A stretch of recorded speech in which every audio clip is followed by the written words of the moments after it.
Señoras y señores, buenas tardes.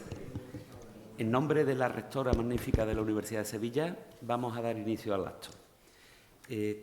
Va a conducirlo el señor presidente de la Real Academia Sevillana de Ciencias, don Miguel Ángel de la Rosa Acosta, que tiene la palabra. Buenas tardes a todos. Gracias por venir a este acto de toma de posesión del doctor Antonio Ramos Reyes como académico de número.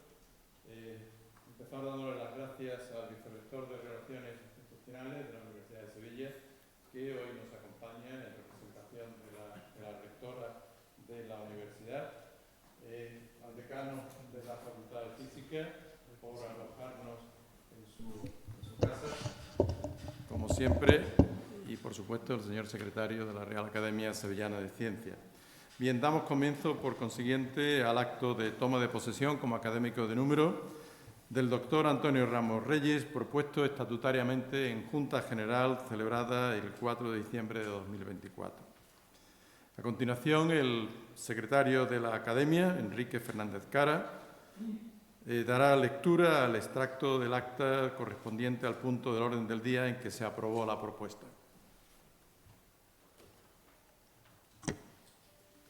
Extracto del acta de la Junta General de 4 de diciembre de 2024.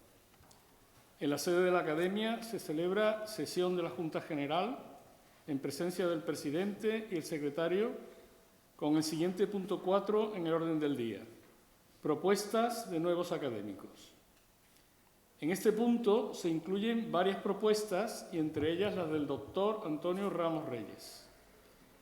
La documentación correspondiente ha sido repartida, por lo que procede a continuación debatir y, en su caso, votar el ingreso en la Academia. La propuesta es presentada y defendida por el académico Javier Brey Ávalo, que destaca los méritos científicos y académicos del candidato, así como su entera disposición a colaborar en las actividades de la Academia. En particular, el académico Javier Brey Ávalo destaca que el doctor Antonio Ramos Reyes, discípulo del profesor Antonio Castellanos, figura en el listado del 2% de científicos destacados de la Universidad de Stanford y es un experto a nivel internacional en electrohidrodinámica de suspensiones y microfluídica. Las propuestas son ampliamente comentadas y varios académicos presentes muestran su apoyo. La votación secreta, complementada por los votos emitidos por correo o en diferido, arroja un número de votos favorables suficiente. En consecuencia, queda aprobada la propuesta, con lo cual se anuncia que se comunicará de inmediato al interesado. Bien, muchas gracias.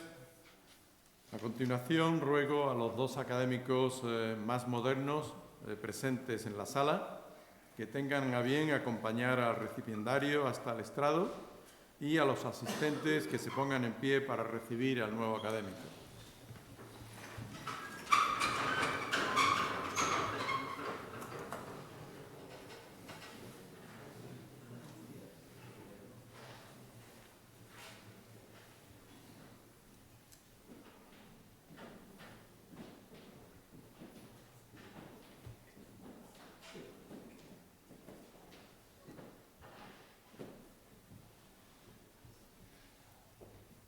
Bien, pueden sentarse.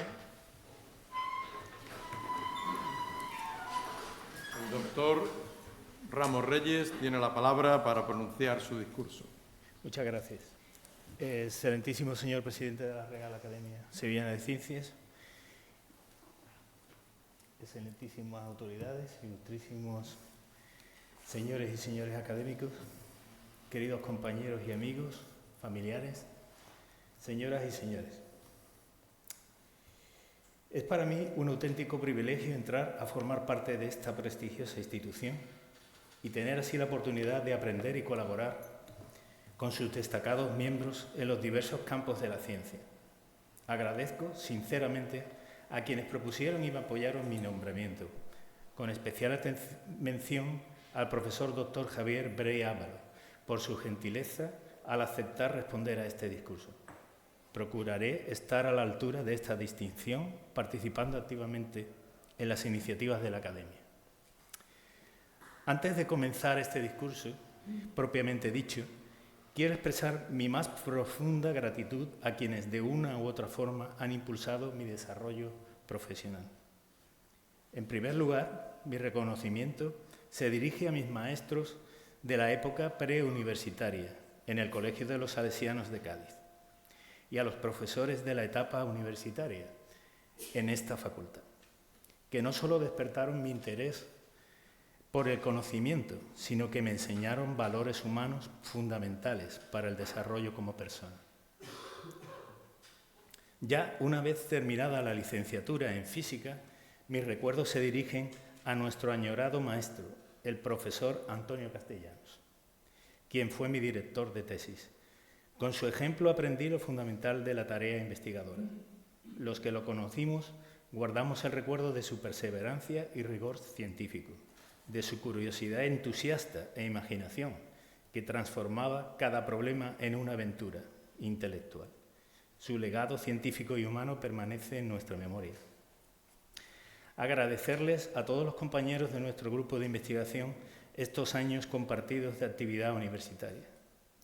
En especial al profesor Alberto Pérez, porque es el alma de nuestro grupo de investigación y a quien acudo cuando me surge cualquier duda. Al igual que al profesor Pablo García, con el que he compartido muchas investigaciones y siempre me admira su claridad de ideas. Al profesor Pedro Vázquez, con quien organizamos el Encuentro Internacional de Electrocinética de la Escuela Técnica Superior de Ingenieros de Sevilla. Y también al profesor Antonio González, con el que compartí muchos trabajos en mis comienzos y de quien aprendí las matemáticas de las capas límites. También quiero agradecerles todos estos años a los demás compañeros del área de electromagnetismo, muy especialmente a los profesores Francisco Medina y Ricardo Márquez, con los que he compartido muchas comidas y cafés y me resolvieron muchas dudas de la materia en la que soy docente. Todo un lujo tener a dos fellows del IECubo atendiendo mis dudas. Por último, debo mostrar mi agradecimiento a mi familia. En primer lugar, a mis padres, Sebastián y Rosario, por su cariño y apoyo constante. Pertenecen a esa generación de españoles que con su esfuerzo consiguieron que sus hijos fueran universitarios por primera vez en la familia. A mis hermanas Charo y Paz y a mi pareja Blanca, agradecerles todos estos momentos de alegría que compartimos. Bien, paso ahora ya a la parte más técnica. El título de la charla es Electromicrofluídica y con ello queremos hacer referencia al empleo de campos eléctricos para manipular tanto partículas como fluidos en la escala micrométrica. Este es el campo donde hemos desarrollado nuestra investigación. Intentaré en este discurso presentarles algunas de las investigaciones que hemos desarrollado dentro de un marco más general que es el de la microfluídica. He querido reconocer la importancia de la microfluídica y sus aplicaciones y por ello le dedico la primera parte de esta exposición, para en una segunda parte mostrarles nuestras investigaciones en el campo de la electromicrofluídica. Pienso que si nuestros trabajos han tenido una relevancia mayor de lo habitual es porque se desarrollaron en este campo de los fluidos en sistemas microscópicos. La microfluídica es la ciencia de manipular fluidos y partículas inmersas en estos, a escala submilimétrica. Ha ido evolucionando desde una herramienta de laboratorio especializada a convertirse en una piedra angular del diagnóstico médico moderno, al desarrollo de fármacos y la ciencia ambiental. Presentaré algunos ejemplos que creo que pueden dar cuenta de la importancia que ha adquirido esta tecnología, esta ciencia. Estos ejemplos se enmarcan en la biotecnología, área donde la microfluídica ha encontrado más aplicaciones. Tanto las pruebas de COVID-19, los test de embarazo, los glucómetros para diabéticos, como las impresoras 3D utilizan o son dispositivos microfluídicos. Esto es, todos estos ejemplos presentan fluidos que se mueven por canales donde al menos una de las dimensiones está por debajo del milímetro.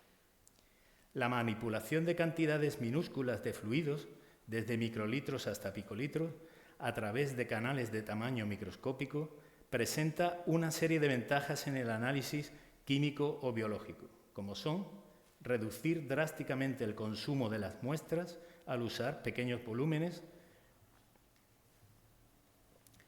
reducir los tiempos de análisis, puesto que las distancias que deben recorrer las moléculas para reaccionar son mínimas, los tiempos de difusión se reducen considerablemente, permitir manipular con mucha precisión las células y biopartículas, como el ADN, proteínas, etc., por el carácter laminar del flujo de fluido a estas escalas. Posibilitar la fabricación de dispositivos pequeños que pueden usarse en zonas remotas donde no hay grandes laboratorios. Permitir la integración de múltiples pasos, mezcla, reacción, separación, detección, en un solo chip, eliminando errores humanos. Todas estas características conforman el concepto del laboratorio en un chip. La idea de que mediante la miniaturización se pueden realizar procesos complejos de análisis en dispositivos del tamaño de un chip. En la siguiente figura muestro una de las propiedades más características de la microfluídica, el flujo laminar, que permite un gran control sobre fluidos y partículas. Aquí vemos flujos de agua coloreados convergiendo en un microcanal y avanzando en un flujo laminar sin mezcla turbulenta. Esta tecnología beneficia a diversos sectores. Por ejemplo, en medicina facilita la detección de biomarcadores de cáncer y la secuenciación de ADN. En el ámbito farmacéutico permite el cribado masivo de nuevos fármacos para analizar la reacción celular antes de los ensayos clínicos. Asimismo, en el área del medio ambiente hace posible el uso de sensores portátiles para detectar contaminantes en el agua en tiempo real. Hemos de reconocer que la vida ha desarrollado dispositivos microfluídicos o se ha enfrentado a la microfluídica desde sus inicios. Los organismos unicelulares se enfrentan a un ambiente muy diferente del mundo macroscópico. La propulsión de microorganismos es radicalmente distinta de la que tenemos en nuestra escala. Un ejemplo donde la naturaleza ha desarrollado dispositivos microfluídicos es el de las plantas. Estas desarrollaron microcanales para transportar los nutrientes disueltos en la savia desde las raíces hasta las ramas más altas, empleando la capilaridad. Esto es posible porque los capilares por donde se mueve la savia son micrométricos. Y los animales, al igual que las plantas, también emplean diminutos vasos sanguíneos para distribuir los nutrientes y el oxígeno a cada célula de nuestros cuerpos.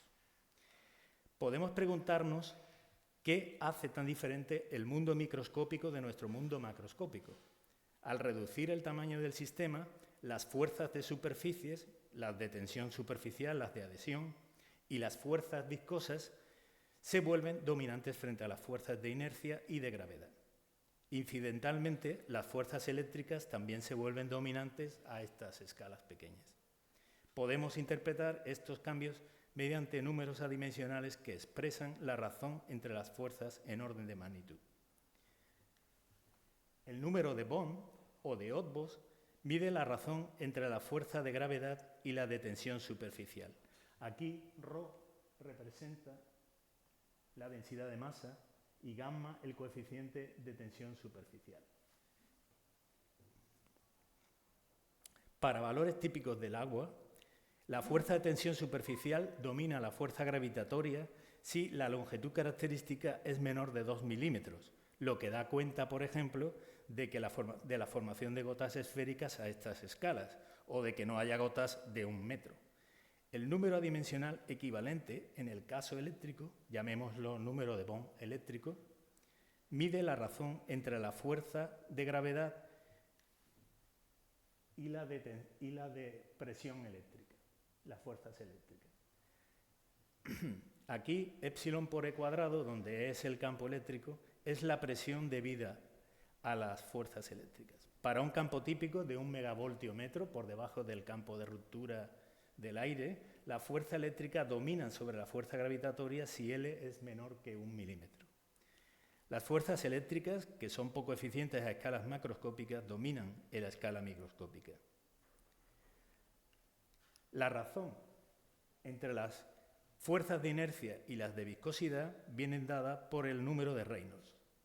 Aquí V es la velocidad del fluido y eta la viscosidad dinámica.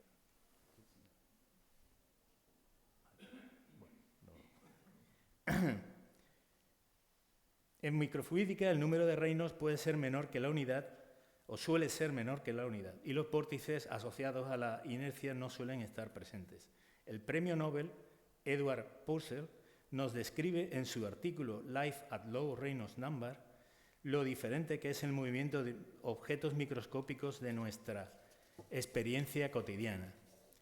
El artículo es una transcripción de una charla informal en homenaje a un colega de profesión. Este artículo compara el movimiento de buceo de un hombre que tendría típicamente un Reynolds de 10 elevado a 4 con el de una bacteria, que sería de 10 elevado a menos 4. Mientras que para el desplazamiento del hombre la inercia es dominante, para la bacteria la inercia es totalmente irrelevante. Para mostrar claramente la diferencia entre estos dos movimientos, presentó el teorema de la Vieira, el Scallop Theorem. Demostró matemáticamente que en un entorno de bajo número de Reynolds, un organismo que realiza un movimiento recíproco no tiene un desplazamiento neto. Por tanto, una vieira microscópica, como ejemplo de objeto con una sola bisagra, no podría desplazarse cerrando y abriendo sus conchas, como sí lo hace una vieira real. Se requieren al menos 2 bisagras para poder realizar un movimiento útil para desplazarse. En el caso de esta vieira, haría un movimiento oscilatorio. Además, la inercia despreciable hace que los microorganismos se detengan instantáneamente cuando cesa la fuerza que los empuja, algo que nos sorprende la primera vez que vemos al microscopio cómo las partículas en electroforesis se paran instantáneamente al cesar el campo eléctrico aplicado. El tiempo en el que un microorganismo se frena por las fuerzas viscosas es del orden de 1 microsegundo. Purcell también discute otro aspecto fundamental en microfluídica, el transporte de moléculas por difusión frente a su transporte por convección. La relación entre el transporte por convección y por difusión viene controlada por el número de Peclet. Aquí V, la velocidad, L, la longitud característica y D es la constante de difusión de las moléculas. Purcell nos muestra que un microorganismo, moviéndose con su velocidad típica de 30 micras por segundo, recibe por difusión muchas más moléculas que las que barre en su movimiento. Entonces se pregunta ¿para qué se mueve la bacteria? Seguramente para explorar otros entornos. Purcell concluye que la bacteria ha de moverse del orden de 30 micras para que le merezca la pena desplazarse, frente a dejar que los nutrientes le lleguen por difusión. El artículo de Purcell ha capturado la imaginación de muchos investigadores que se han dedicado a la biofísica o a la microfluídica. Veamos ahora algunos dispositivos microfluídicos. En primer lugar, hay dispositivos que se basan en la capilaridad para funcionar. Podemos llamarlos dispositivos pasivos, porque no tienen bombas hidráulicas. Un ejemplo cotidiano de esta tecnología son las pruebas de embarazo o los test de antígenos para COVID-19. En los años 90, George Wadsworth en la Universidad de Harvard, que ya era un ilustre investigador en microfluídica, desarrolló la microfluídica en papel para realizar diagnósticos económicos. Este enfoque tiene el potencial de transformar la salud global al permitir herramientas médicas accesibles a todo el mundo. Mediante técnicas de fotolitografía consiguieron imprimir resinas hidrofóbicas sobre papel, con patrones a voluntad. La resina delimitaba zonas donde el papel mantiene su capacidad absorbente, creando canales por los que se podía transportar los fluidos. La eficacia de esta tecnología quedó demostrada con el desarrollo de un dispositivo que medía la presencia de glucosa utilizando solo 5 microlitros de orina, aproximadamente el volumen de una lágrima. La capilaridad llenó de forma espontánea los canales y las cámaras donde se producían las reacciones bioquímicas, eliminando la necesidad de bombas externas. Estos diseños priorizan la simplicidad de fabricación, facilitando su uso en las pruebas en el punto de atención, lo que permite realizar diagnósticos rápidos y fiables en cualquier entorno, sin necesidad de infraestructura de laboratorio. Los dispositivos activos tienen bombas hidráulicas para mover los líquidos por el dispositivo. En principio, no buscan tanto la portabilidad como aumentar la capacidad de análisis químico o biológico y, en definitiva, buscan aumentar la obtención de información. Los primeros dispositivos microfluídicos se fabricaron mediante técnicas de micromecanizado de silicio, unas técnicas desarrolladas originalmente para la fabricación de circuitos electrónicos integrados. Numerosos investigadores persiguieron con entusiasmo la visión de un laboratorio en un chip. Sin embargo, los dispositivos basados en silicio solo podían realizar tareas específicas y tenían una flexibilidad limitada. En el desarrollo de los dispositivos microfluídicos tuvo una importancia capital la invención de la litografía blanda para la fabricación de microcanales empleando un elastómero, el polidimetilsiloxano, el PDMS. La litografía blanda fue introducida por Whiteside y su equipo de Harvard a principios de los 90. Comprende una familia de técnicas de micro y nanofabricación que emplean un sello o molde para la generación de micropatrones sobre una capa de PDMS. Este tipo de fabricación fue adoptado ampliamente, convirtiéndose en el estándar de fabricación. Las propiedades de simplicidad, flexibilidad, transparencia, biocompatibilidad y rápido tiempo de fabricación permitieron a muchos investigadores desarrollar sus propios dispositivos, de manera que antes no eran posibles. En la actualidad, la impresión 3D para la creación de los moldes está abriendo todavía más las posibilidades del diseño. Esta sinergia permite crear geometrías complejas y personalizadas con una facilidad sin precedentes, democratizando el acceso a la microfabricación avanzada. En muchos aspectos, los circuitos microfluídicos son análogos a los circuitos eléctricos, donde las corrientes y voltajes son equivalentes a los flujos y a las caídas de presión.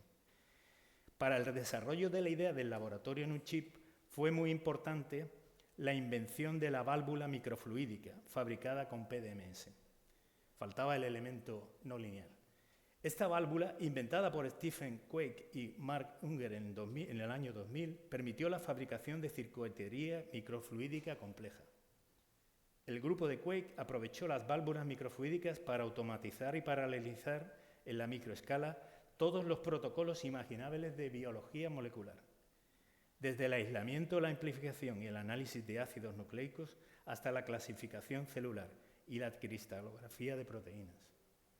Otros equipos investigadores aplicaron las microválvulas para perfilar rápidamente células madre, clasificar gusanos microscópicos, realizar inmunoensayos a gran escala para el diagnóstico del cáncer o analizar biopsias de tejido en cantidades impensables hasta entonces. Un ejemplo paradigmático del impacto de la microfluídica es su contribución a la secuenciación de ADN. El proyecto Genoma Humano aprovechó las ventajas que ofrecía la microfluídica para lograr una mayor precisión y al mismo tiempo aumentar el rendimiento experimental de forma reproducible y rentable. Dado que las reacciones químicas son más controladas y rápidas en microfluídica, se desarrollaron chips para realizar la reacción en cadena de la polimerasa, el PCR, y así acelerar el procesamiento del ADN. Para la clasificación por tamaños de los fragmentos de ADN se empleaba la electroforesis capilar, que utiliza campos eléctricos para separar moléculas en capilares de vidrio. La paralelización e integración de la electroforesis capilar en chips microfluídicos contribuyó a acortar los tiempos de la secuenciación del ADN. Posteriormente, la aparición de la secuenciación de nueva generación redujo drásticamente los costes y tiempos de ejecución. Esta técnica es un método masivamente paralelo, basado en la síntesis de ADN dentro de cámaras microfluídicas. Esto es, lee millones de fragmentos de ADN al mismo tiempo, basándose en el apareamiento de bases complementarias y emitiendo una señal luminosa cada vez que se produce el apareamiento. Así, el tiempo de secuenciación de ADN se redujo de años a días y los costes se redujeron bastante al usar pequeños volúmenes. En una tecnología aún más reciente,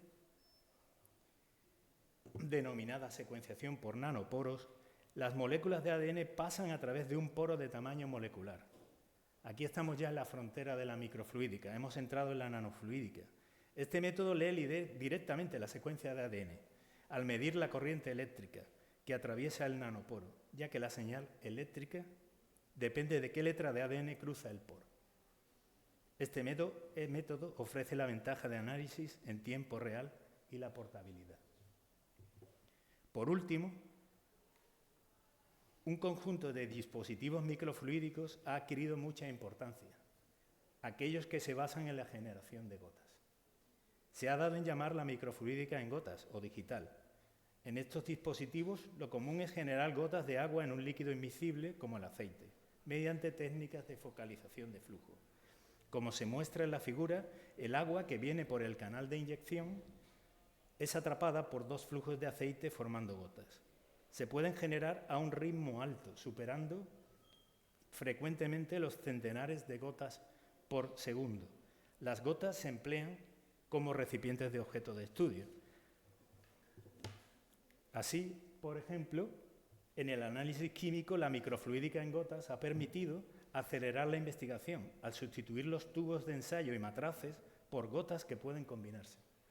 De este modo se encapsulan reactivos que se combinan con otros mediante la coalescencia de gotas, produciendo reacciones químicas. La reducción de escala favorece que las reacciones se produzcan más rápido y de forma más controlada. La identificación de cada gota mediante marcadores permite exactamente conocer qué ingredientes hay en cada una de estas gotas. En otro ejemplo de aplicación de la microfluídica en gotas, se ha conseguido analizar el ARN de un gran número de células encapsulándolas individualmente en gotas, junto con todos los reactivos necesarios para la secuenciación del ARN. En cada gota se introduce además una micropartícula que sirve para etiquetarla, a modo de código de barras, y por tanto permite rastrear la identidad de las células en el proceso de secuenciación. Esta técnica ha abierto muchas puertas en la investigación biológica, al permitir la creación rutinaria de perfiles transcripcionales. Esto es, conocer qué genes están encendidos y activos, con resolución unicelular. El estudio de la especialización de las células se beneficia grandemente de esta técnica. La microfluídica, como tecnología, ha madurado enormemente desde su fundación. Los sueños iniciales de crear el equivalente del circuito integrado se han hecho realidad gracias al desarrollo de la microfluídica a gran escala, lo que permite fabricar un laboratorio en un chip con decenas de miles de válvulas individuales y de forma similar fabricar chips que generan millones de experimentos encapsulados en gotas. Las tecnologías microfluídicas han trascendido los laboratorios académicos y ahora existe una industria próspera de dispositivos basados en la medición biológica y bioquímica, con numerosas empresas en el sector y unas ventas totales de miles de millones de euros al año. Estas herramientas han automatizado procedimientos tediosos, mitigando los errores humanos, y han impulsado descubrimientos en numerosas áreas de la biología. Doy paso ahora a la segunda parte de esta charla, en la que hablaré de nuestras investigaciones en electromicrofluídica. Los fenómenos que suelen denominarse electrocinéticos, la electroforesis, electroósmosis, etc., se originan en las cargas que existen alrededor de la frontera entre líquido y sólido, una región que se conoce como capa doble eléctrica. Estos fenómenos son típicos de soluciones electrolíticas. La electrohidrodinámica, sin embargo, se ha ocupado sobre todo del movimiento del fluido originado por fuerzas eléctricas en el seno del líquido. Normalmente estas fuerzas se observan en líquidos que son electrolitos débiles o que son aislantes. Nuestras investigaciones se han centrado en la aplicación de campos eléctricos de corriente alterna para manipular partículas en medios acuosos y en sistemas micrométricos. A estas escalas, La división entre electrocinética y electrohidrodinámica no está tan clara, pues en las soluciones acuosas aparecen tanto fuerzas en el volumen como en la parte difusa de la capa doble eléctrica, la llamada capa de Debye. Con campos eléctricos alternos, el movimiento de una partícula es oscilatorio y no hay un movimiento neto. Si queremos manipular las partículas, aplicamos campos que son inhomogéneos mediante la técnica de dielectroforesis. En su forma más simple, la dielectroforesis es el movimiento de partículas polarizables por la acción de campos eléctricos inhomogéneos sobre el dipolo inducido en la partícula. La expresión de la fuerza es cuadrática con el campo, por lo que al cambiar el signo del campo aplicado, la fuerza va en la misma dirección. En la figura se muestra un esquema de cómo son las fuerzas si las partículas son más polarizables que el medio, a la izquierda, que se llama, o menos polarizables que el medio, a la derecha. En la dielectroforesis positiva, que es a la de la izquierda, la partícula es atraída por la zona de campo intenso, mientras que la dielectroforesis negativa es repelida. También presentamos en la figura fotos experimentales tomadas con microscopio en las que podemos observar dielectroforesis positiva a la izquierda. Las partículas se dirigen a los bordes de los electrodos, donde el campo es más intenso, y dielectroforesis negativa a la derecha. Las partículas se alejan de los bordes y se van a una zona de poca intensidad de campo. Notemos una de las ventajas de la dielectroforesis. Para estas partículas, el comportamiento de dielectroforesis positivo o negativo depende de la frecuencia, y son las mismas partículas.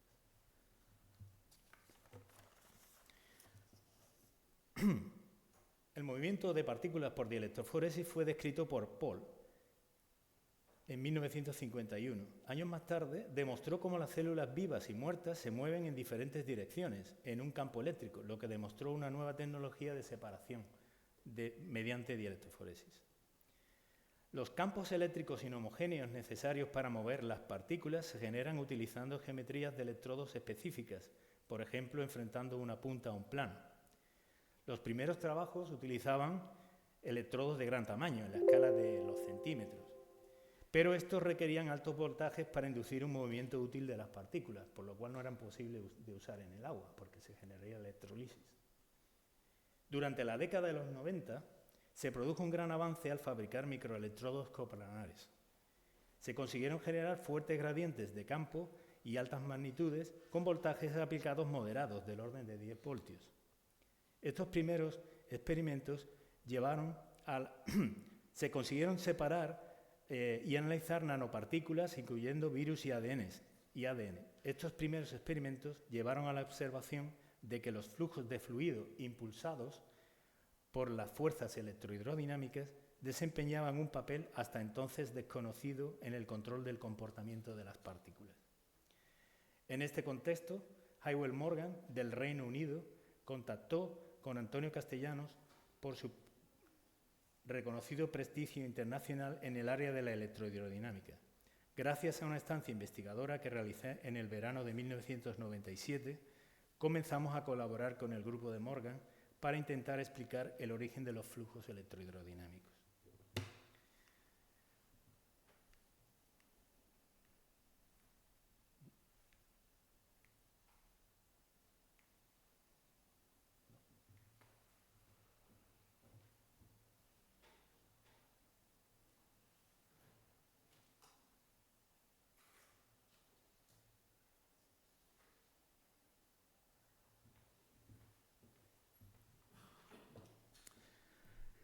En 1998 resumimos las fuerzas electrocinéticas de corriente alterna en una publicación en la revista Journal of Physics D, que describía la dependencia con la frecuencia y el voltaje de las fuerzas de dielectroforesis y electrohidrodinámicas para un sistema de electrodos coplanares simple. Mostramos que el flujo de fluido podía ser impulsado tanto por fuerzas electrotérmicas causadas por el calentamiento Joule generado por el campo eléctrico, como por la acción del campo eléctrico sobre la carga inducida en la capa doble que se forma entre el electrodo y el electrolito. A este último efecto lo denominamos electroósmosis de corriente alterna, por analogía con la electroósmosis clásica. pero ahora se conoce más comúnmente como electroósmosis de carga inducida.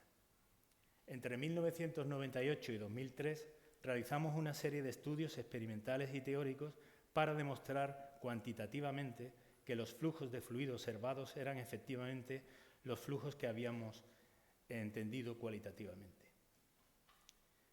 Las ecuaciones que gobiernan los flujos de fluido con especies iónicas y gradientes de temperatura son altamente no lineales y están fuertemente acopladas. Nuestro objetivo fue simplificarlas al máximo dentro de lo posible mediante estimaciones de orden de magnitud para sistemas experimentales realistas. Los resultados de estas investigaciones, junto con las ecuaciones simplificadas de la electrohidrodinámica, se presentaron en una publicación en el Journal of Physics D. En este artículo comparamos las velocidades inducidas en las partículas por las fuerzas aplicadas directamente sobre ellas, como la de electroforesis, la gravedad o las brownianas, con las velocidades que adquieren debido a los flujos de fluido. Resolviendo las ecuaciones simplificadas, se obtuvieron las diferentes velocidades de una partícula en función de su tamaño, la frecuencia del campo aplicado o la intensidad del campo eléctrico. En el artículo presentamos mapas en el espacio de parámetros donde mostramos las fuerzas dominantes. Este marco teórico permitió un enfoque sistemático para el diseño y la simulación de dispositivos complejos de análisis y separación, empleando campos eléctricos alternos. El artículo fue considerado como uno de los 12 más relevantes de la revista Journal of Physics D en sus primeros 50 años. En la figura mostramos una explicación cualitativa del origen del flujo de AC electroosmosis. El potencial eléctrico impuesto sobre los electrodos induce una carga en la capa de Debye, de signo contrario, que son los contraiones. Mientras la carga de estos contraiones no ha apantallado el campo, se produce una fuerza sobre los iones que es tangencial al electrodo. Esta fuerza se transmite al fluido generándose un flujo estacionario para voltajes alternos. Ahí están los dos electrodos y el flujo generado por esos dos electrodos. Y en la siguiente figura mostramos las líneas de corriente experimentales y las simulaciones teóricas usando nuestros modelos. En cuanto a la fuerza eléctrica en el volumen de fluido, esta surge por la existencia de campos eléctricos en gradientes de conductividad y permitividad. Las fuerzas en el volumen pueden entenderse cualitativamente como resultado de fuerzas dielectroforéticas. Consideremos un volumen de fluido que posee una conductividad y una permitividad eléctricas diferentes a las del fluido circundante. En la figura mostramos lo que sucede si la temperatura de ese volumen es más elevada que el medio circundante. La conductividad eléctrica aumenta con la temperatura, mientras que la permitividad dieléctrica disminuye con la temperatura. A frecuencias bajas domina la conductividad y el fenómeno resulta ser de dielectroforesis positiva. Mientras que a frecuencias altas dominan las constantes dieléctricas y el fenómeno sería de dielectroforesis negativa. Estas fuerzas sobre el fluido lo ponen en movimiento y hemos comprobado experimentalmente que efectivamente el movimiento de fluido cambia de signo cuando pasamos de frecuencias bajas a frecuencias altas. En una siguiente etapa dedicamos nuestros esfuerzos al diseño y validación experimental de microbombas hidráulicas basadas en estos flujos, en la AC electroosmosis o en las fuerzas electrotérmicas. En la figura mostramos el bombeo en una dirección empleando la electroosmosis de onda viajera, mediante voltajes de corriente alterna en una hilera de electrodos conseguimos generar un campo eléctrico de onda viajera. Este actúa sobre las cargas inducidas sobre los electrodos generando el flujo electroosmótico. Y aquí el flujo se genera en la superficie de los electrodos. En la siguiente figura mostramos un flujo rotatorio electrotérmico. Mediante 4 electrodos coplanares se consigue aplicar un campo rotante que actúa ahora sobre las cargas inducidas en un gradiente de conductividad vertical generado por calentamiento mediante absorción de luz. Las fuerzas eléctricas ahora se aplican en el seno del líquido, produciendo un movimiento rotatorio.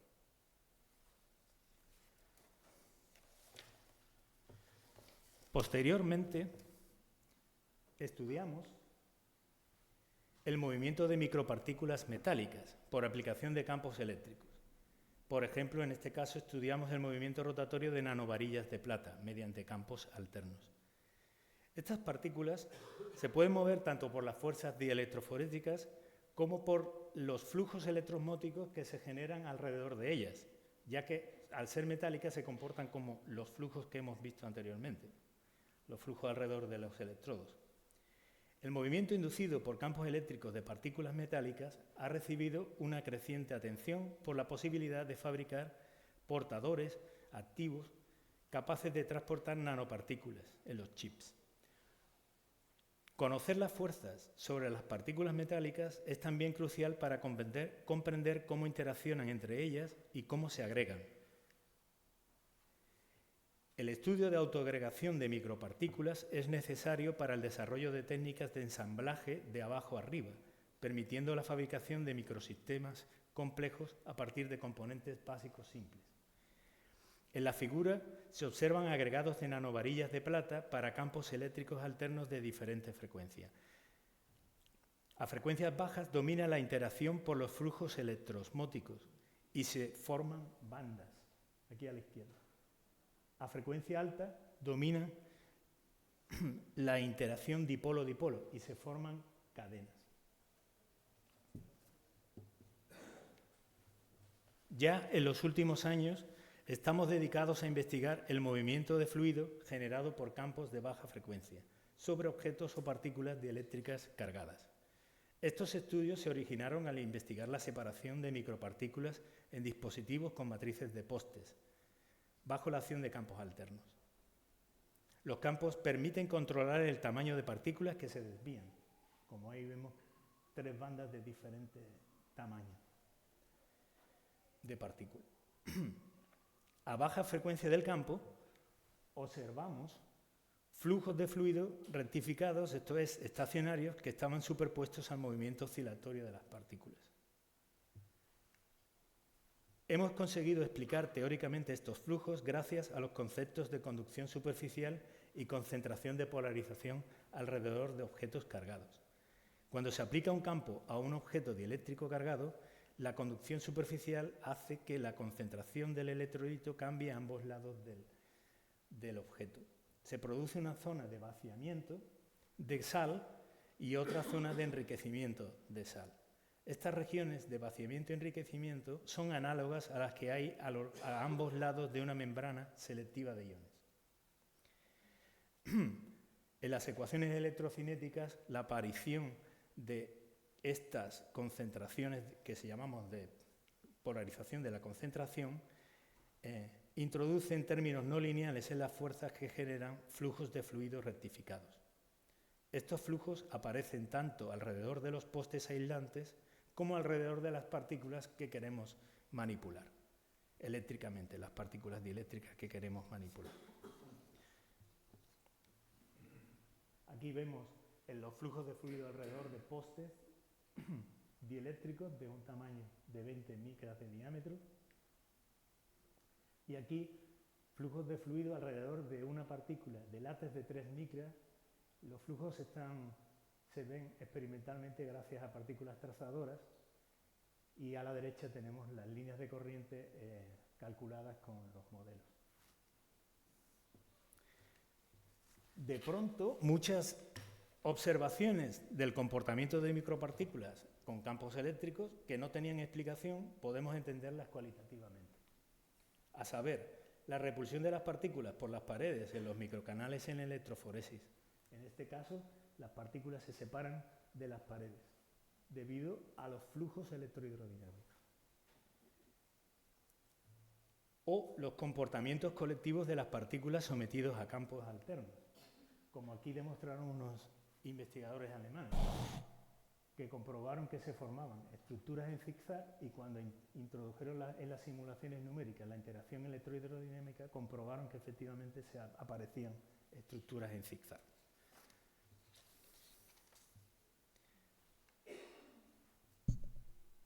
Bien, para concluir este bloque dedicado a la electrocinética y a la electrohidrodinámica en microsistemas, me gustaría destacar la extraordinaria evolución y consolidación de esta área que ha experimentado a lo largo de todos estos años.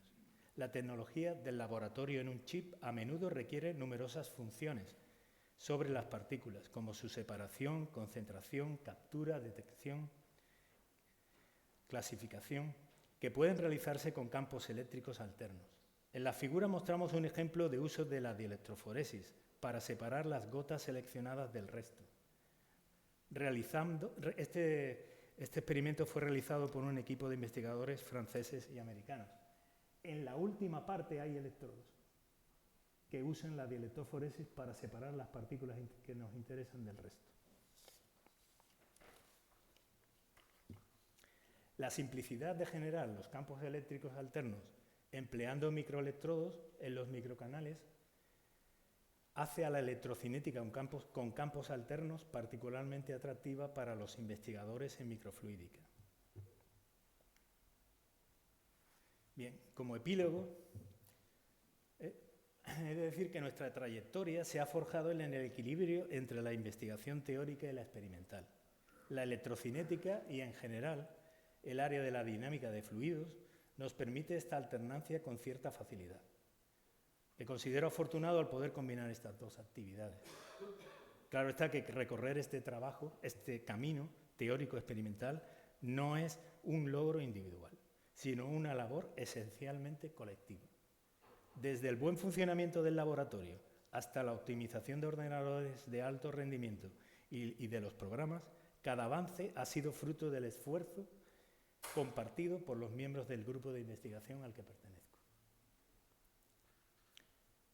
La suerte de poder trabajar con experimentos y teoría es que a veces los experimentos han dictado el rumbo de la teoría, especialmente cuando los experimentos revelan fenómenos inesperados.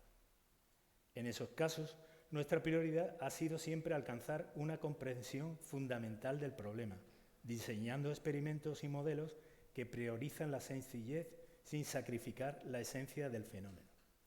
Y aquí ahora recuerdo cuando el profesor Hywel Morgan nos dijo ¿qué electrodos fabricamos para hacer los experimentos? Y le dijimos, pues 2 electrodos planos, coplanares, rectos. Y esa fue, digamos, la idea que tuvimos en aquel entonces. De manera que esa filosofía de trabajo de priorizar la sencillez sin sacrificar la esencia del fenómeno, sin duda la heredamos de nuestro fundador del grupo de investigación, Antonio Castellano. Muchas gracias por su atención.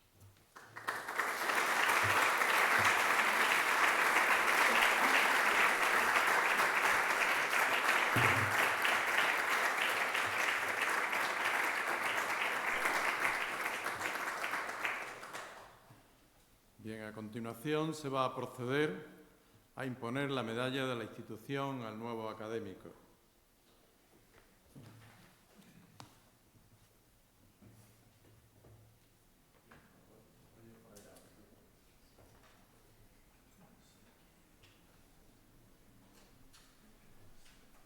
En el nombre de Su Majestad el Rey, don Felipe VI, y por el poder que me otorga en la Academia, tengo el privilegio de nombrarle académico de número de esta Real Academia Sevillana de Ciencias.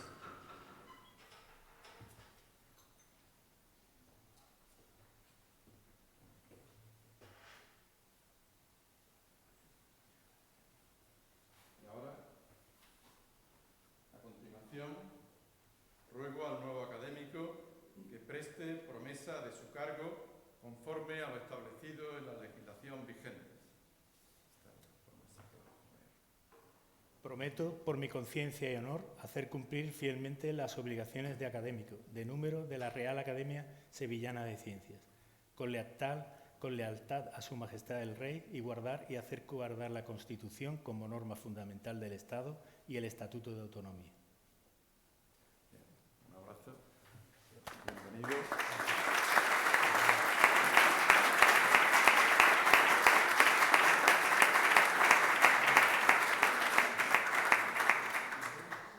A continuación, ruego al nuevo académico que abrace a los demás miembros de esta Real Academia y que se sirva a ocupar el sitio que le corresponde entre los académicos y académicas. Puedes dentro de la mesa y luego los académicos.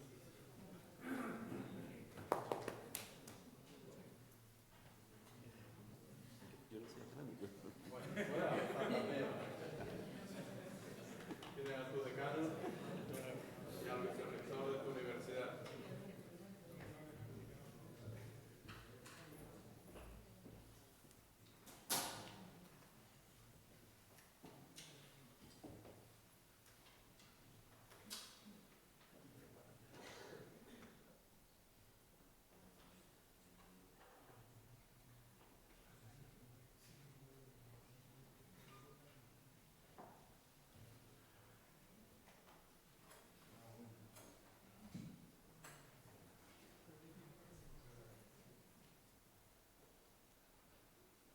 Tienes a...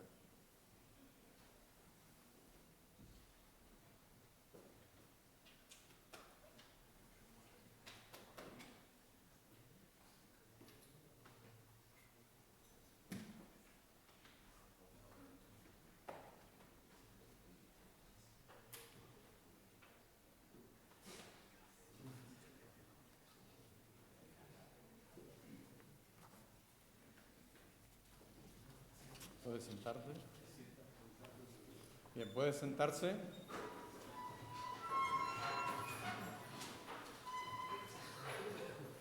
A continuación tiene la palabra el ilustrísimo señor don Javier Brey Ávalo para que en nombre de la Academia conteste al discurso del recipiendario.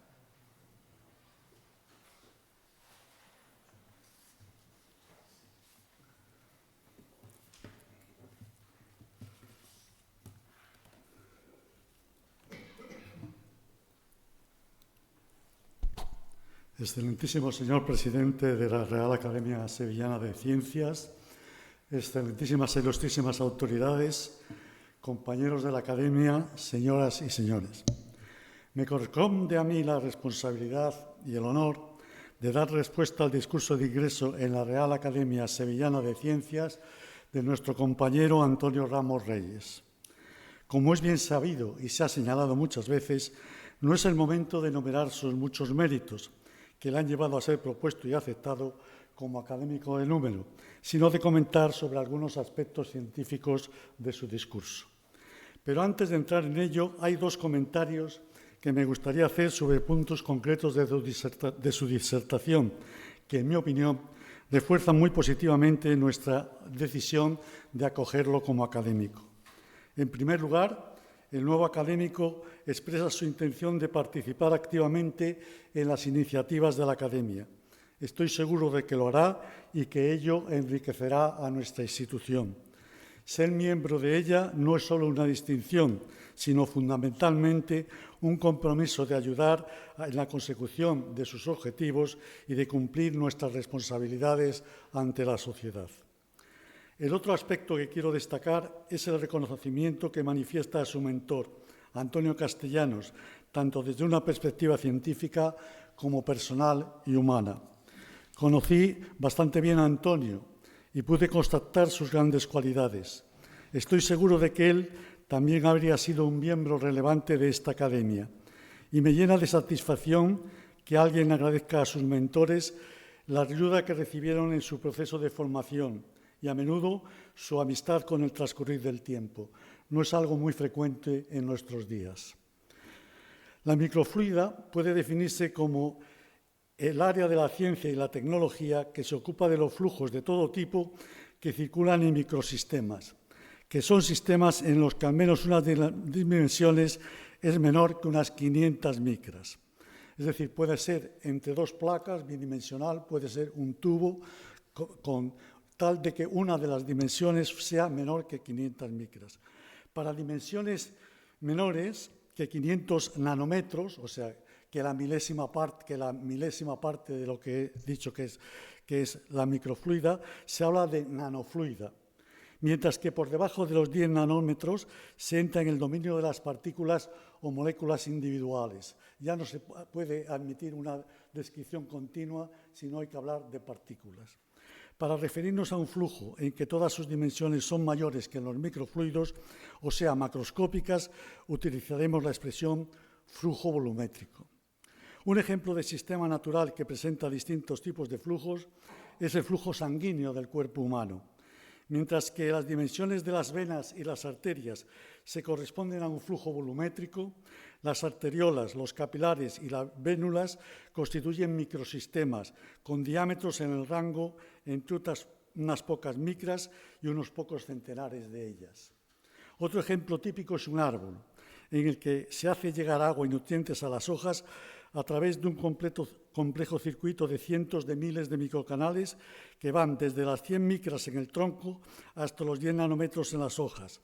Los microcanales son capaces de deformarse por efecto de la presión y de conducir el fluido por capilaridad. Ello aparte de su redundancia biológica, o sea, su capacidad de actuar conjuntamente como un sistema, de manera que si, por ejemplo, un capilar deja de funcionar, muere, otro ocupa su lugar. Este fenómeno colectivo es también de gran importancia dentro de los microsistemas. Utilizando chips especialmente diseñados, a menudo hechos de cristal o polímeros, se ha conseguido dirigir gotas de agua, aceite e incluso fluidos biológicos a través de intricados canales. Para hacerse una idea de lo que esto significa, puede ser útil imaginar todo el sistema de fontanería de una vivienda reducido a la dimensión del tamaño de una uña, teniendo perfecto control de todo el sistema. La tecnología microfluida consiste en construir todo un laboratorio en un chip, en algo de la dimensión de una uña, donde procesos físicos, químicos y biológicos se producen simultáneamente en un modo controlado, eficiente y preciso. Los sistemas microfluidos permiten producir flujos estructurales y ajustables mediante el uso de microchips, bombas, válvulas y sensores, lo que lleva a un control de los flujos con una precisión que no es posible conseguir a escalas más grandes. Ello es perfecto, por ejemplo, para generar gotas de fluido, controlar reacciones químicas o para el suministro controlado de sustancias en experiencias biológicas. La microfluídica no solo permite hacer cosas mejor, sino permite también hacer cosas que no son posibles con otras técnicas. Hasta bastante recientemente, para realizar una analítica de la sangre se requería una apreciable cantidad de ella. Hoy día los microsensores pueden obtener la misma información a partir de una simple gota microscópica de sangre. Este hecho se ha traducido en la aparición de nuevas ideas relacionadas con la secuenciación del fenómeno, citadas por el conferenciante, y al desarrollo de pruebas portátiles. En la microescala se reducen las cantidades de reactivos necesarios y el tiempo requerido para estudios genómicos a gran escala, lo que disminuye tanto la complejidad como los costes. ¿Y qué es lo que sucede cuando vamos disminuyendo las dimensiones de, por ejemplo, un tubo ocupado por un fluido, alcanzando las dimensiones microfluidas? Imaginemos un fluido contenido en un tubo y que vamos haciendo cada vez el diámetro, el radio del tubo cada vez más pequeño, más pequeño, más pequeño. ¿Qué sucede allí de extraordinario cuando se alcanzan las dimensiones microfluídicas? Pues que las propiedades observables incluso cambian drásticamente. Por ejemplo, si el tubo está sumergido verticalmente en un vaso que contiene agua, mientras que para dimensiones macroscópicas del radio del tubo, el agua en el vaso y en el tubo alcanzan el mismo nivel, cuando el radio del tubo entra en la escala microfluídica, el agua en el interior del tubo alcanza una altura mayor que el nivel del agua en el vaso. Otros muchos fenómenos tienen lugar, algunos de los cuales se ha referido el nuevo académico. La cuestión es, ¿pueden explicarse a un nivel teórico estos cambios de comportamiento? El comportamiento de los fluidos volumétricos, cuando ninguna de las dimensiones es microscópica, viene descrito por las ecuaciones de Navier-Stokes, que deben ser suplementadas por las ecuaciones de Nernst-Planck y la de Poisson en el caso de flujos electrohidrodinámicos, que son los considerados con más extensión en el discurso del nuevo académico. Yo me voy a centrar aquí en las ecuaciones de Navier-Stokes, dentro de las cuales incluyo la ecuación de la energía o la temperatura. Estas ecuaciones tienen un origen fenomenológico, basado en las leyes de la viscosidad de Newton y la del calor de Fourier. Es decir, se basan en experiencias realizadas con flujos volumétricos sobre la escala humana. Es lícito extrapolar estas ecuaciones que rigen el flujo volumétrico macroscópico al caso de los microfluidos y los nanofluidos. La respuesta implícita en la mayor parte de los estudios que se vienen realizando y en los que ha presentado en su discurso el conferenciante es que sí, y hay que reconocer que el éxito de sus predicciones a un nivel cualitativo ha sido y es grande. Según esta línea de pensamiento, el cambio de comportamiento de los microfluidos comentado antes se debe a que al ir modificando el tamaño del sistema, los términos de las ecuaciones que determinan el comportamiento de las soluciones van cambiando. Más concretamente, en la escala microfluídica, los efectos de la fuerza gravitatoria se vuelven despreciables frente a los efectos de fricción debidos a la viscosidad. Además, la convección es pequeña, mientras que la capilaridad debida a la tensión superficial pasa a jugar un papel fundamental. Una consecuencia de la anterior es que a escala microscópica se producen flujos laminares en el fluido que son más estables, controlables y predictibles que los flujos turbulentos que se producen a escalas mayores macroscópicas. Además, en los flujos laminares, el único mecanismo por el que se mezclan chorros adyacentes, paralelos en el fluido, es la difusión, que es un proceso muy lento frente al proceso turbulento. La importancia relativa de los distintos efectos en las ecuaciones se mide en la práctica mediante números adimensionales, algunos de los cuales han sido mencionados también en el discurso. Dicho a un nivel más cualitativo, los efectos de interacción del fluido con las paredes se vuelven dominantes cuando el tubo se hace suficientemente estrecho. Este dominio de unos efectos sobre otros en sistemas experimentales concretos ha sido eficazmente aprovechado por el nuevo académico en sus investigaciones para simplificar al máximo las ecuaciones generales y aplicarlas en cada caso específico. Experimentalmente se ha medido el coeficiente de viscosidad tangencial del agua. Ese es uno de los coeficientes que aparecen en las ecuaciones de Navier-Stokes y se ha visto que mantiene su valor macroscópico hasta unas dimensiones de 1 o 2 nanómetros, produciéndose un cambio drástico en su comportamiento cuando se confina mayor, cuando la dimensión se hace más pequeña. En otros trabajos se han encontrado resultados análogos con otros líquidos. Para los otros coeficientes que aparecen en las ecuaciones de Navier-Stokes, la situación parece ser distinta y que son afectados en mucha mayor medida por el confinamiento. Así, el coeficiente de difusión parece mostrar una fuerte dependencia algebraica respecto de la longitud típica del sistema.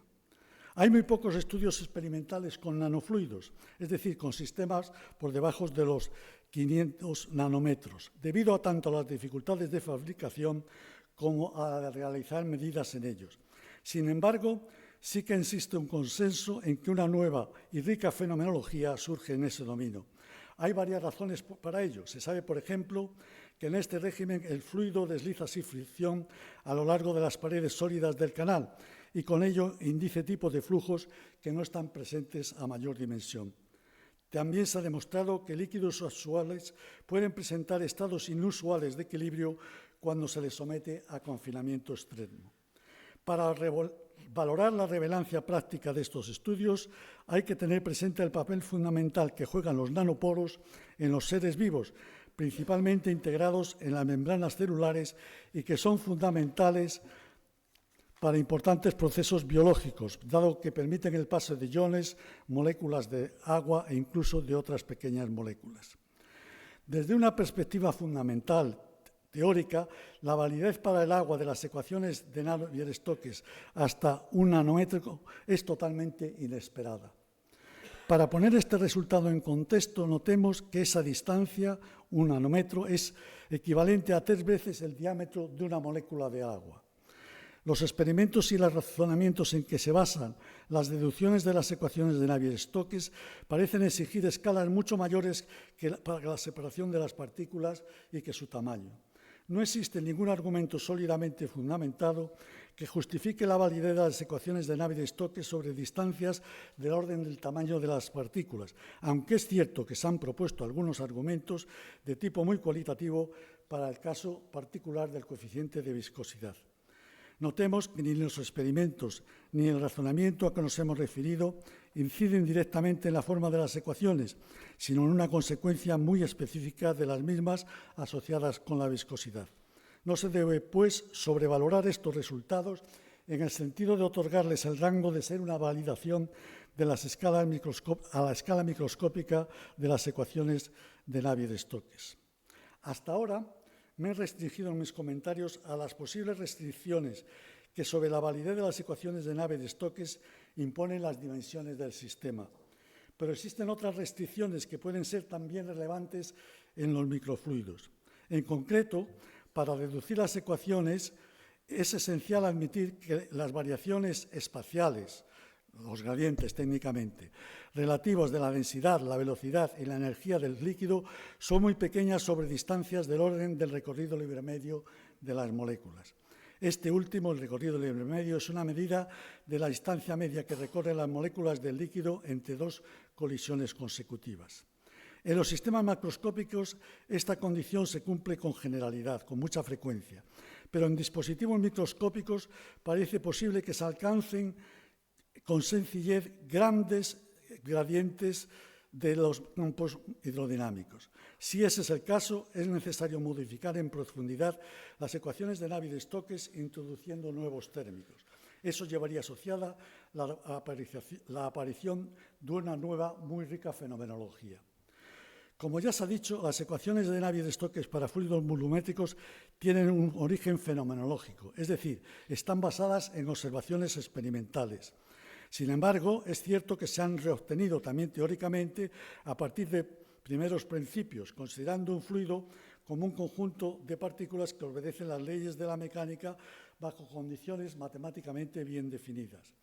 Por ejemplo, las dos condiciones discutidas anteriormente de distancia mucho mayores que las dimensiones moleculares y gradientes muy pequeños de las magnitudes físicas. En principio, no existe ninguna razón conceptual ni práctica que impida extender estos estudios al caso de sistemas confinados, como los considerados en la microfluida. No quiero decir que sea sencillo hacerlo, sino solo que parece factible. Hasta ahora las investigaciones en esta línea son escasas, pero es de esperar que se produzcan resultados relevantes en un futuro próximo. En este contexto, es importante ser conscientes de que es posible que no exista una descripción hidrodinámica para el movimiento del fluido en la dirección perpendicular al confinamiento, pero que sí exista en la descripción hidrodinámica efectiva en la dirección del flujo. Es decir, esta posibilidad está sugerida por el hecho de que la dinámica del grado o los grados de libertad perpendiculares al confinamiento ocurre sobre una escala mucho más rápida que la de los grados de libertad correspondientes a direcciones no confinadas en los casos de confinamiento extremo. Se trataría entonces de utilizar un método de eliminación de variables rápidas, incluidas las condiciones de contorno, en favor de las variables lentas. Se llegaría de este modo a unas ecuaciones cerradas para la evolución temporal de las variables lentas asociadas a la dirección del flujo. Naturalmente, un aspecto esencial en la microfluídica es cómo conseguir que el fluido se mueva a lo largo de los microcanales. Ello puede lograrse mediante bombas de desplazamiento positivo, también llamadas bombas volumétricas. Esencialmente consisten en encerrar de forma repetida un volumen fijo del fluido y moverlo mecánicamente a través del sistema, mediante una bomba rotatoria, por ejemplo. O, por ejemplo, aspirando una cantidad de líquido e impulsarlo hacia una salida en un ciclo posterior. Otro método consiste en generar una diferencia de presión en el seno del fluido, lo que genera una fuerza neta que produce su movimiento. Estos procedimientos se utilizan también en canales macroscópicos. Cuando las paredes del microcanal están cargadas, se forma en su proximidad una doble capa de iones de signo contrario. Entonces, si se aplica un campo eléctrico en la dirección del canal, los iones de doble capa se mueven hacia el electrodo de polaridad opuesta. Esto genera un movimiento del flujo cerca de las paredes que se convierte a través de las fuerzas viscosas en un movimiento convectivo en el volumen del fluido Se trata esto de un fenómeno de tipo electrocinético, a las que también se ha referido repetidamente nuestro conferenciante. También, en su discurso, el nuevo académico hace un repaso de sus aportaciones más relevantes a la electromicrofluida, comenzando por la identificación de la electroósmosis de corriente alterna o de carga inducida. También describe sus aportaciones al diseño y realización de microbombas y sus contribuciones al estudio de micropartículas metálicas como consecuencia de la aplicación de un campo eléctrico y la identificación de dos regímenes distintos en la interacción entre ellas. A mí me ha resultado particularmente interesante el resultado de que la fuerza de flotabilidad puede despreciarse frente a las electrotérmicas en los sistemas microfluídicos. Recientemente, él y sus colaboradores observaron experimentalmente y explicaron teóricamente la aparición de flujos estacionarios en matrices de postes bajo la acción de campos de corriente alterna. Esta imponente labor se ha desarrollado mediante un proceso continuo de realimentación entre la investigación teórica y la experimental, lo que implica, como ya se ha indicado en el discurso, una labor en equipo. Para el éxito se necesita una gran destreza en el laboratorio y capacidad de análisis e interpretación de los resultados obtenidos, pero también es necesaria una aptitud especial para el estudio de las ecuaciones correspondientes, identificando los parámetros relevantes para cada caso concreto y, a partir de ello, los términos dominantes de las ecuaciones para el problema que se aborda. Como cualquier tecnología emergente, la microfluídica tiene crisis de crecimiento. La fabricación de chips puede ser costosa.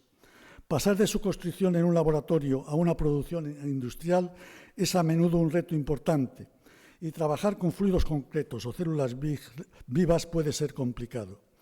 Pero los materiales, herramientas y el saber cómo están evolucionando muy deprisa. En un futuro cercano, probar un medicamento, diagnosticar una enfermedad o la ingeniería de micropartículas puede que no requieran un laboratorio a escala humana, sino un chip microfluídico con un fluido adecuado. Según los dispositivos se van haciendo más pequeños, más inteligentes y asequibles económicamente, se va produciendo un efecto inesperado de democratización de la ciencia. Poderosas capacidades de investigación están al alcance de más gente, y no solo de laboratorios y centros de élite. Esto está produciendo ya un cambio relevante en la investigación en campos relacionados con la ciencia de la salud, las ciencias ambientales y la agricultura, pero también en la propia investigación básica. Quiero terminar dando mi más cordial enhorabuena a Antonio, primero por su elección como académico y segundo por su brillante discurso de ingreso, que nos ha ilustrado acerca de la relevancia de la electrocinética y la electroaerodinámica con campos alternos para el desarrollo de la microfluídica. Muchas gracias.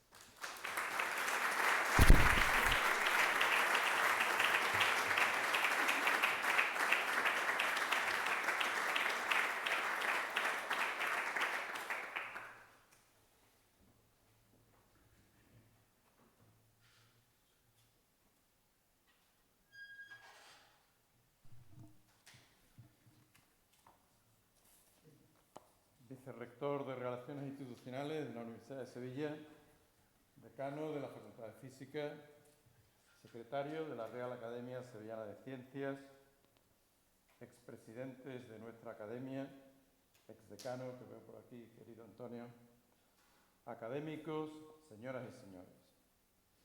Nos reunimos hoy en esta sesión solemne para dar la bienvenida a un nuevo académico, cuya incorporación constituye, una vez más, motivo de satisfacción y de esperanza para esta corporación.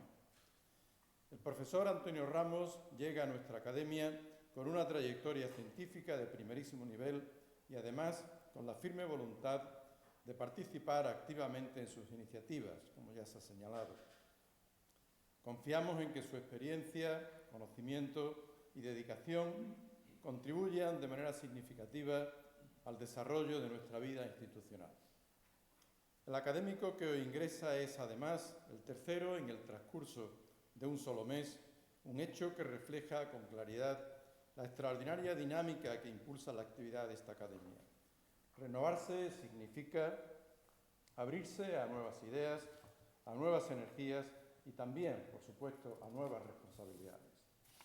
Confiamos en que esta incorporación venga acompañada de entrega y compromiso con los valores que nos definen y que su contribución fortalezca aún más la vida científica e institucional de nuestra corporación. El discurso de ingreso que acabamos de escuchar nos ha ofrecido una visión clara y profunda de la electromicrofluídica, presentada como ejemplo especialmente ilustrativo de la física aplicada a la biotecnología en la microescala. Se trata de un campo en el que el conocimiento fundamental se transforma de manera directa en aplicaciones tecnológicas de enorme impacto científico y social.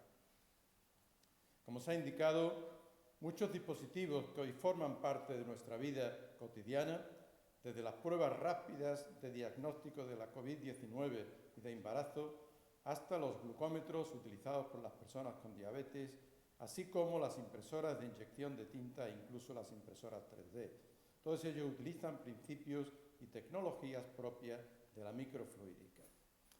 Todas estas aplicaciones convergen en un concepto que hoy resulta ya emblemático, el laboratorio en un chip, o lab on a chip, en el que se integran dentro de dispositivos miniaturizados funciones complejas de análisis, control y manipulación de fluidos con una precisión y eficacia extraordinarias. La reflexión sobre la microescala nos conduce también de forma lógica a observar y sobre todo a admirar cómo la propia naturaleza resolvió problemas similares mucho antes de que la ciencia moderna los formulara. Como nos han explicado, las plantas desarrollaron microcanales capaces de transportar los nutrientes disueltos en la savia desde las raíces hasta las ramas más altas, aprovechando fenómenos físicos como la capilaridad. Del mismo modo, los animales utilizan diminutos vasos sanguíneos para distribuir nutrientes y oxígeno a cada célula de sus cuerpos. Aún hoy nos sorprende la elegancia y la eficacia con la que la naturaleza ideó estos diseños, que continúan siendo una fuente permanente de inspiración para la ciencia y la tecnología. El nuevo académico ha destacado también un ejemplo paradigmático del impacto de la microfluídica en la ciencia contemporánea, su contribución decisiva a la secuenciación del ADN. El proyecto Genoma Humano supo aprovechar las ventajas de los sistemas microfluídicos para aumentar la precisión, mejorar la reproducibilidad y multiplicar el rendimiento experimental, marcando así un antes y un después en la biología molecular y en la medicina. El profesor Ramos ha realizado asimismo un recorrido por algunas de sus contribuciones más relevantes a la electromicrofluídica, aportaciones que han enriquecido el campo de manera significativa. Como él mismo ha señalado, esta intensa actividad científica se ha desarrollado mediante un proceso continuo de realimentación entre la investigación teórica y la experimental, un enfoque que pone de relieve la importancia del trabajo en equipo, de la colaboración interdisciplinar y del diálogo permanente entre ideas y resultados.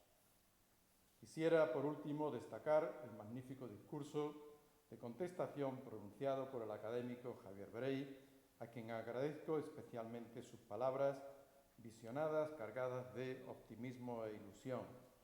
En ellas, el profesor Brey nos invita a imaginar un futuro cercano en el que probar un medicamento, diagnosticar una enfermedad o avanzar en la ingeniería de micropartículas quizá no requiera un laboratorio a escala humana, sino un pequeño chip microfluídico.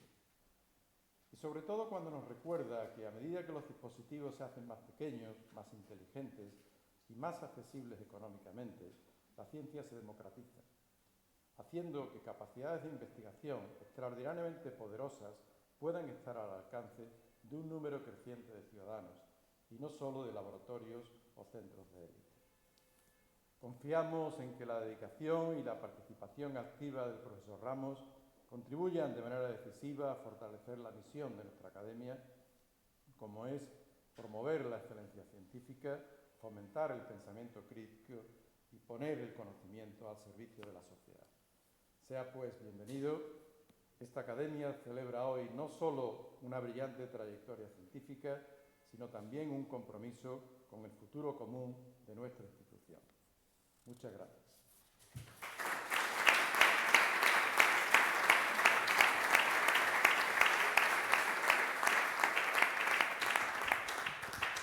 Por último, cedo la palabra al vicerrector de la Universidad de Sevilla, don Andrés Luque, para que dé clausura al acto de hoy. Señor presidente de la Real Academia de Ciencias, señor decano de la Facultad de Física, autoridades académicas, señoras y señores, ya solo queda, en nombre de la rectora, felicitar por su brillante ingreso en la Real Academia de Ciencias al ilustrísimo señor don Antonio Ramos Reyes. Igualmente, en nombre de la señora rectora, damos por finalizado el acto. Se levanta la sesión.